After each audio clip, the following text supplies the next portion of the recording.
பீகார் வாக்காளர் பட்டியலிருந்து நீக்கப்பட்ட 65 லட்சம் பேர் விவரங்களை வெளியிட நீதிமன்றம் உத்தரவினை பிறப்பித்துள்ளது. நீக்கப்பட்டதற்கான காரணத்துடன் 65 லட்சம் பேருடைய விவரங்களை வெளியிட நீதிமன்றம் உத்தரவு பிறப்பித்துள்ளது. கூடுதல் விவரங்களோடு இணைகிறார் நமது செய்தியாளர் மதியழகன். வணக்கம் மதியழகன்.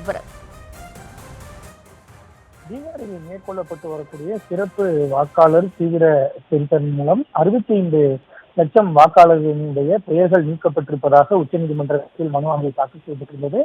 இந்த மனு மீதான விசாரணை நீதிபதிகள் சூரியகாந்த், ஜாய் மல்லையா பக்சி அமர்வில் நடைபெற்று வந்த நிலையில் இது தொடர்பான விவரங்களை தாக்கல் செய்வதற்கும் உச்சநீதிமன்றம் உத்தரவிட்டிருந்த நிலையில் இந்த வழக்கினுடைய விசாரணை இன்றைய தினமும் தொடர்ச்சியாக நடைபெற்று வந்த நிலையில் தற்பொழுது இந்த வழக்கில் முக்கியமான உத்தரவு ஒன்றை உச்சநீதிமன்றம் பிறப்பித்திருக்கிறது. அதாவது நீக்கப்பட்ட அந்த 65 லட்சம் வாக்காளர்களினுடைய பெயர்களையும் வெளியிட வேண்டும், இணையதளத்தில் 4 நாட்களில் வெளியிட வேண்டும் என்று உச்சநீதிமன்றம் தேர்தல் ஆணையத்திற்கு உத்தரவிட்டிருக்கிறது. வரும் செவ்வாய்க்கிழமைக்குள்ளாக இந்த உத்தரவை நிறைவேற்ற வேண்டும் என்றும் உச்சநீதிமன்றம் உத்தரவிட்டு இருக்கிறது.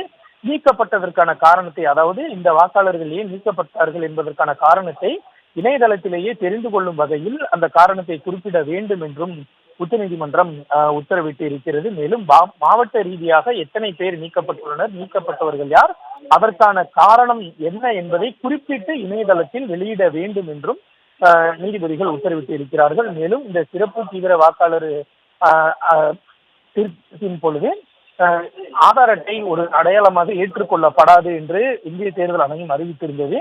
எனவே இது தொடர்பாகவும் தேர்தல் ஆணையம் பதிலளிப்பதற்கு உச்சநீதிமன்றம் உத்தரவிட்டு இருக்கிறது. அதாவது எதற்காக ஆதார் ஏற்றுக்கொள்ளப்பட மாட்டாது என்பது தொடர்பான காரணத்தை தெளிவாக குறிப்பிடும்படி உச்சநீதிமன்றம் உத்தரவிட்டு இருக்கிறது. அதாவது இந்த உத்தரவை வரும் செவ்வாய்க்கிழமைக்குள்ளாக நிறைவேற்ற வேண்டும் என்று தேர்தல் ஆணையத்திற்கு உத்தரவிட்டிருக்கக்கூடிய உச்சநீதிமன்றம் இந்த வழக்கினுடைய விசாரணையை அடுத்த வாரம் வெள்ளிக்கிழமை விசாரணைக்கு எடுத்துக் கொள்ளப்படும் என்று நீதிபதிகள் தெரிவித்திருக்கிறார்கள். அப்பொழுது என்ன மாதிரியான உத்தரவுகள் எல்லாம் நடைமுறைப்படுத்தப்பட்டது என்பது தொடர்பாக விரிவான அறிக்கை தாக்கல் செய்ய வேண்டும் என்றும் நீதிபதிகள் உத்தரவிட்டிருக்கிறார்கள்.